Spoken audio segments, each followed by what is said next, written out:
Deputy CM Brajesh Pathak की तरफ से क्या कहा जा रहा है, सुनवाते हैं आपको। जिला स्तर पर डायलिसिस नहीं होते, बड़े शहरों में कानपुर, लखनऊ, मेरठ, बनारस जैसे बड़े शहरों में होते। डायलिसिस की सुविधा देने वाला राज्य 74 जनपदों में आप हर जिला मुख्यालय पर डिस्ट्रिक्ट हॉस्पिटल में 10 बेड उपलब्ध है, जिससे डायलिसिस की सुविधा हम दे पा रहे हैं। 71 हमारे जिला चिकित्सालय है जहां हम सीटी स्कैन की सुविधा पहली बार दे पा रहे हैं।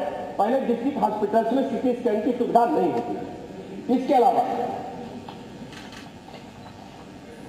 टीबी रोगियों के बारे में आपकी चिंता ही नहीं।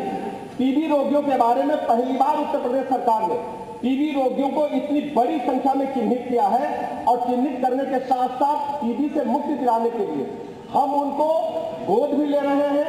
हमारे सभी अधिकारी, हमारे माननीय विधायकगण, हमारे जनप्रतिनिधिगण, और उनको पोषण सामग्री भी उपलब्ध करा रहे हैं। टीबी की रोगियों की संख्या में हम तेजी के साथ कम करने के साथ तेजी के साथ आगे काम कर रहे हैं।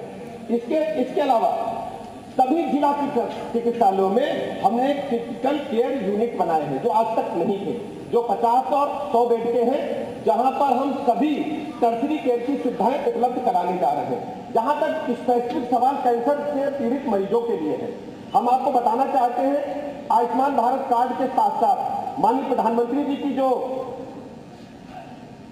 अपना निधि है और मुख्यमंत्री जी की जो व्यक्तिगत मुख्यमंत्री जी जारी करते हैं गंभीर मरीजों के लिए, ऐतिहासिक जेट से पहली बार दोनों जगह मैं कह सकता हूं कि माननीय सदस्य बैठे विपक्ष के लिए, अगर सही बोलेंगे तो पहली बार मुख्यमंत्री सहायता कोष से पहली बार इतनी बड़ी संख्या में जो भी मरीज मांगता है, इसमें कोई हस्तक्षेप नहीं है, कोई भी इसमें विभाजन नहीं है। जो भी मरीज मांगता है उसको आवश्यकता अनुसार धनराशि उपलब्ध कराई जाती है। उसमें जाति, धर्म, संप्रदाय, दल को हम लोगों ने नहीं देखा है। आप लिस्ट उठा करके देखेंगे, बड़ी संख्या में मुख्यमंत्री सहायता कोष से हमने सहायता गंभीर रोगों से पीड़ित मरीजों को प्रदान की है जिन्होंने डिमांड किया है। और ये भी मैं बताना चाहता हूं, जहां तक एक सवाल प्रश्न में विस्तार से आपने बोला जौनपुर के मेडिकल कॉलेज के बारे में, वैसे तो माननीय अध्यक्ष जी हम किसी को नंगा नहीं करना चाहते, किसी को आईना दिखाना नहीं चाहते, लेकिन चूंकि माननीय सदस्य ने सवाल उठाया तो मैं स्पष्ट कर दूं, जौनपुर का मेडिकल कॉलेज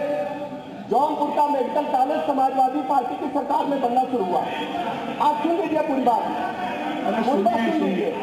अब देखिए जौनपुर का मेडिकल कॉलेज, अरे बैठो ना तुम, अरे सुनो भैया विधायक जी, अरे बैठो प्लीज, मैं आप ही की बात कर रहा हूँ, आपकी किसी में बनना शुरू हुआ। रुकिए, अभी रुकिए ना, प्लीज नहीं, अरे उत्तर आ जा रही भैया पानी पियो। मैं ऊंचा बोल रहा हूँ, मुझे रोक रहे हैं, ऊंचा मत बोलो, आप मेरा सहयोग करो। चलो देख लूंगा, वो अनुचित होगा तो अच्छा निकाल देंगे। अध्यक्ष जी, जौनपुर का मेडिकल कॉलेज भाई साहब लोगों की सरकार में बनना शुरू हुआ और उसमें टेंडर मिला टाटा कंपनी को। टाटा कंपनी के अधिकारियों को जबरदस्ती बला एक व्यक्ति को इन्होंने काम दिला दिया और वो घोड़ा साबित हुआ, भाग गया और काम की गुणवत्ता को पैसे लूट करके खा गया। उसकी जांच चल रही है। यही लोग बनाने वाले, यही लोग बनाने वाले। जब आप एक उंगली उठाते हो दूसरी उंगली तुम्हारी तरफ उठती है। भ्रष्टाचार की जननी रही है। पहली बार भारतीय जनता पार्टी की सरकार में स्वास्थ्य सेवाएं उच्च कोटि की हम लोग प्रदान कर रहे हैं। समाजवादी पार्टी की सरकार में क्या होता है? अध्यक्ष जी, पहली बार मैं बता दूं, पहली बार चूंकि माननीय सदस्य स्वयं चिकित्सक है, माननीय सदस्य स्वयं चिकित्सक है। एक बार साथ सुनिए, आप जो चिकित्सक है समझ पाएंगे, जो जांच भी कराएंगे और जेल भी भेजेंगे, कोई बचेगा नहीं भ्रष्टाचारी। अध्यक्ष जी, माननीय सदस्य स्वयं चिकित्सक है। पूरे भारत के इतिहास में पहली बार हो रहा है कि हम विशिष्ट श्रेणी के चिकित्सकों को 5 लाख रुपए तक रिवर्स बिडिंग से दे रहे हैं। आज तक इतिहास में नहीं हुआ, पहली बार हो रहा है। नहीं, मैं आपको इजाजत नहीं है, प्लीज बैठिए। पानी जी बैठिए, ठंडा पानी पियो। मिस्टर तूफानी आप बैठिए, आपको इजाजत नहीं है, नहीं किसी को कोई इजाजत नहीं है, आपको भी नहीं है। उत्तर आ जाने, आप संतुष्ट हो या ना हो, तब आप नहीं, तूफानी जो कुछ भी तुम्हारे जी कह रहे हैं नहीं लिखा जाएगा। बैठिए तूफानी, नहीं है, आपको इस बात की इजाजत नहीं है। You are not allowed to speak. जो कुछ इन्होंने बोला नहीं लिखा जाएगा। ऐसे नहीं है कि कोई भी बीच में खड़ा होकर बोलना शुरू कर देगा। डॉक्टर रागिनी बैठे, जिनका प्रश्न है बस लास्ट प्रश्न पूछेंगे बस। अध्यक्ष महोदय, मैं दोषी मंत्री जी को नहीं ठहराऊंगी, क्योंकि director general of medical education एक समय था कि एक डॉक्टर को नियुक्त किया जाता था उस पद पे, क्योंकि आज अगर इस सरकार को लगता है कि गूगल खोल करके आप डॉक्टर बन जाएंगे और आपको इस विभाग के बारे में A to Z सब पता चल जाएगा, तो ये आपकी गलतफहमी। Director general of medical education जब तक एक डॉक्टर नहीं होगा तब तक उसे पता नहीं चलेगा कि आपकी स्वास्थ्य व्यवस्था कैसे ठीक होगी। और आज सिर्फ मरीजों का नहीं, डॉक्टरों का भी बहुत बुरा हाल है आपकी सरकार में। और प्रश्न क्या आपका? प्रश्न ये प्रश्न पूछना चाहूंगी कि क्या सरकार डीजी अपने के पद को चेंज करके IAS ऑफिसर से हटा करके एक डॉक्टर जो उस विभाग के बारे में पूरी जानकारी रखता हो उसको वहां पे बिठाएगी या नहीं बिठाएगी? अध्यक्ष जी, सवाल तो ये स्वास्थ्य विभाग से इन्होंने लगाया है, सवाल इन्होंने चिकित्सा शिक्षा का पूछा है, लेकिन फिर भी मैं बता देता हूं, उत्तर प्रदेश सरकार ने कैबिनेट से पास किया है और इसको हमने निर्णय लागू किया है, उसके अच्छे परिणाम आ रहे हैं, कहीं कोई दिक्कत नहीं है। माननीय अध्यक्ष जी, मैं आपके माध्यम से, क्योंकि माननीय मंत्री जी ने अपने जवाब में टीबी का जिक्र कर दिया है, इसलिए मैं जानना चाहता हूं कि आप प्रदेश में सभी जिला मुख्यालयों पर, प्राथमिक स्वास्थ्य केंद्रों पर टीबी की दवा उपलब्ध है? यदि नहीं है तो कब तक पहुंचा देंगे? टीबी की दवा माननीय अध्यक्ष जी हर जगह उपलब्ध है। चूंकि दवा उत्तर प्रदेश में बनती नहीं है, बाहर से आती है, लगातार हम दवाई उपलब्ध करा रहे हैं और हम स्वयं उसकी मॉनिटरिंग करते हैं। प्रश्न संख्या 2 शहतुल प्रधान 9 शहतुल प्रधान। आपने मुझे इतने महत्वपूर्ण विषय पर उत्तर देने का मौका दिया। आप ऐसे पूछने का उत्तर लेने का सुन तो लो पूरी बात। चलो लेना देना बराबर करो, आगे चलो।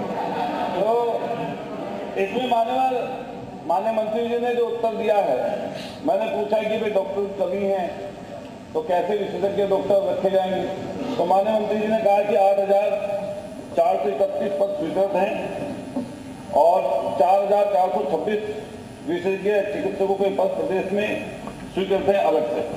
इसमें एक आंसर तो इनका 26 विशेषज्ञ चिकित्सकों के पद प्रदेश में स्वीकृत हैं अलग से।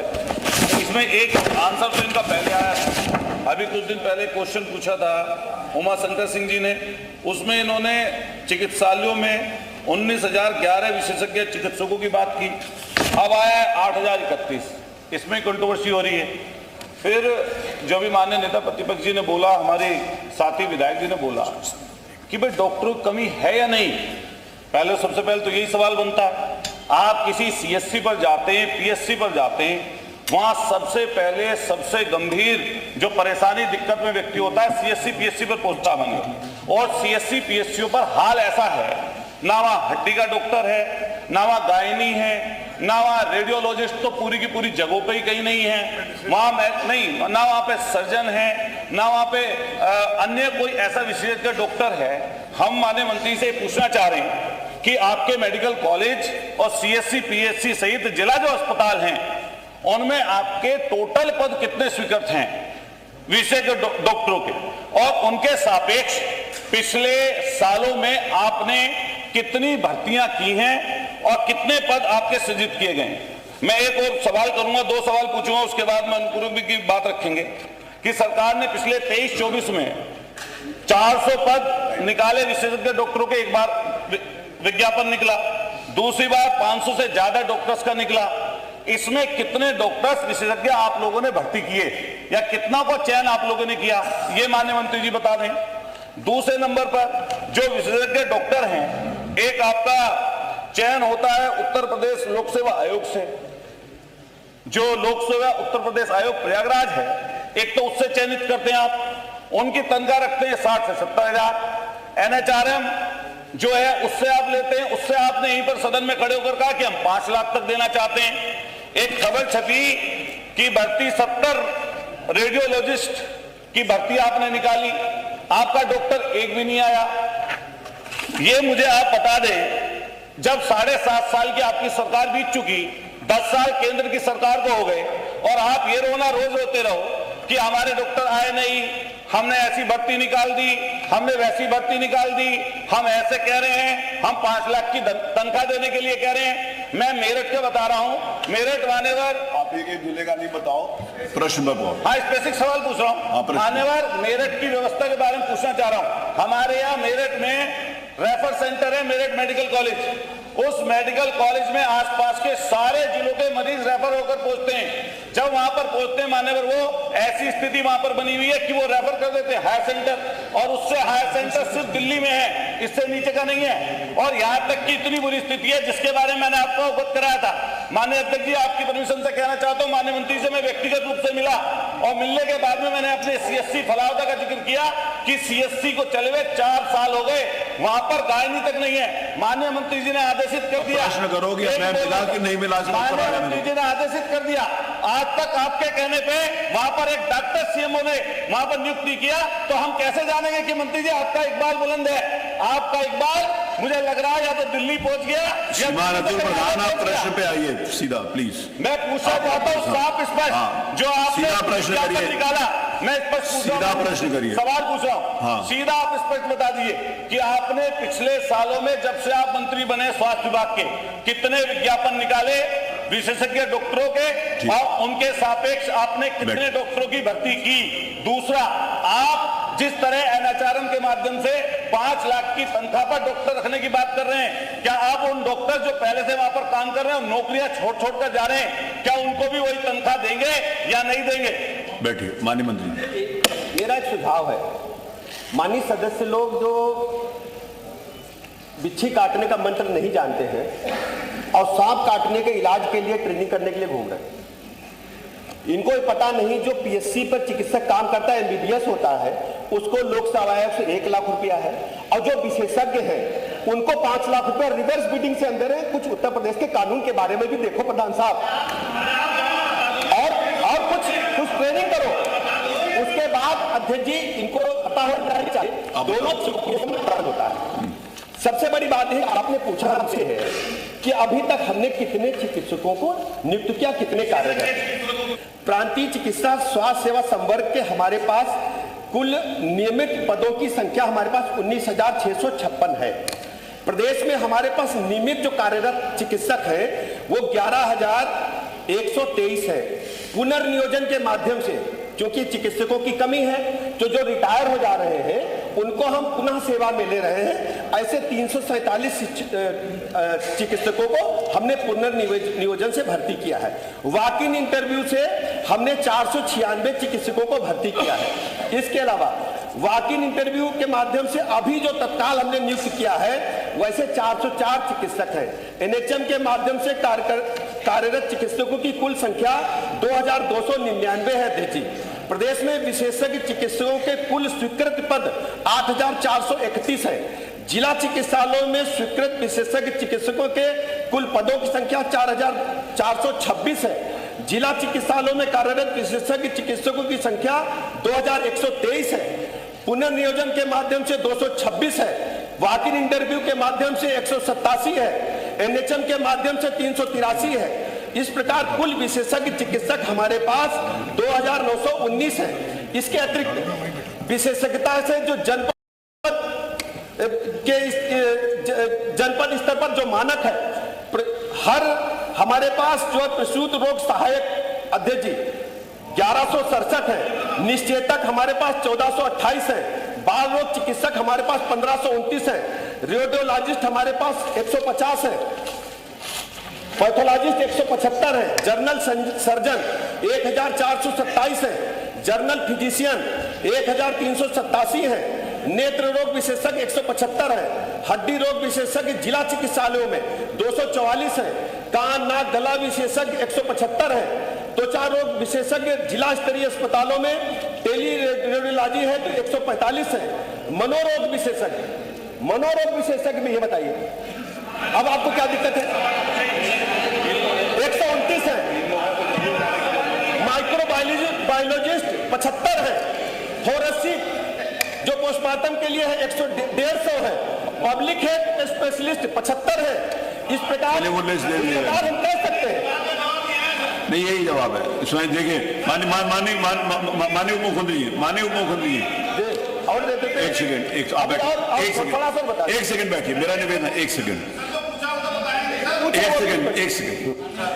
एक मिनट। माननीय उत्तर प्रधान जी, जो आपने पूछा वही उन्होंने बताया। एक सेकंड, मैं आपका प्रश्न पढ़ रहा हूं। आपका प्रश्न ये है कि डॉक्टर जिला मुख्यालय की स्थिति में कितने डॉक्टर हैं और कितने, आपने जो पूछा है वही ये बता रहे हैं। आपने यही पूछा प्रश्न में कि कितने, नहीं अनुपूरक, ये जो डॉक्टर अनुपूरक में भी आपने यही पूछा है कि कितने डॉक्टर्स हैं और कितने डॉक्टर्स नहीं हैं, आपने यही पूछा है। वो बता दिया ना उन्होंने। से आपने कितने विज्ञापन निकाले विशेषज्ञ डॉक्टरों अभी उसकी सूचना तो नहीं होगी, सूचना तो है, बता रहे जो आपने पूछा वो बता रहे ना। विज्ञापन निकाला, उनमें से कितने माननीय मुख्यमंत्री आपको सूचना तो बता। मैं बता दूं सर, 12 हैं, 12 कुल। अरे वो आपने बता दो, बता रहे। ओम प्रकाश जी, आपका हाथ खड़ा कर रहे हो, आपसे डॉक्टरी का क्या मतलब? भर्ती के स्रोतों के बारे में अतुल जी ने पूछा था। माननीय दुर्गा जी को सब मालूम है। भर्ती के स्रोतों के बारे में पूछा है। मैं बता रहा हूं। आपने पिछले अपने कार्यकाल में कितने विशेषज्ञ डॉक्टरों की भर्ती निकाली, उनका विज्ञापन, मैं स्पेसिफिक सवाल है, वही बता रहे। उसके साथ डॉक्टर आए, बस ये बता दो आप। वही बता रहे हम। और बाकी अध्यक्ष जी, ये सर्वविदित है कि 2017 से पहले प्रदेश में मेडिकल कॉलेजों की संख्या कम थी। नहीं, अतुल जी सुन लीजिए पूरी बात को। अरे भाई सुन तो लीजिए। अध्यक्ष जी सुनना नहीं चाहते। अरे सुनो तो सुनना नहीं चाहते, बताएंगे कैसे? अरे वही बता रहे। सुन तो लीजिए। बैठो अतुल प्रधान, सुन तो लीजिए। अरे बैठो, गुस्सा नहीं। अरे गुस्से से बीपी बढ़ेगा, एक और डॉक्टर बुलाना पड़ेगा। बैठो, अरे बैठो। अध्यक्ष जी, ये सर्वविदित है कि पूरे देश में चिकित्सकों की संख्या की कमी है।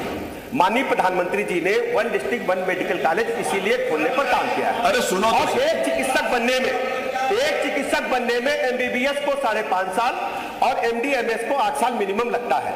हमारी सरकार नए भारत के निर्माण के लिए काम कर रही है। उत्तर प्रदेश तेजी के साथ ग्रोथ इंजन के रूप में पूरे देश में उभर करके आ रहा है। और अरे वो सही कह रहे हैं, डॉक्टर 8 साल बनेगा तब भर्ती होगा, नहीं बनेगा तो भर्ती कहां से कर देंगे? अरे हाथ जोड़ के विनती है, वैसे 8 साल से 3 साल में थोड़ी डॉक्टर बन जाएगा। डॉक्टर तो अपना टाइम लेगा बनने के लिए, पूरी पढ़ाई करेगा। डॉक्टरों के कितने विज्ञापन निकाले जब से आप मंत्री हैं?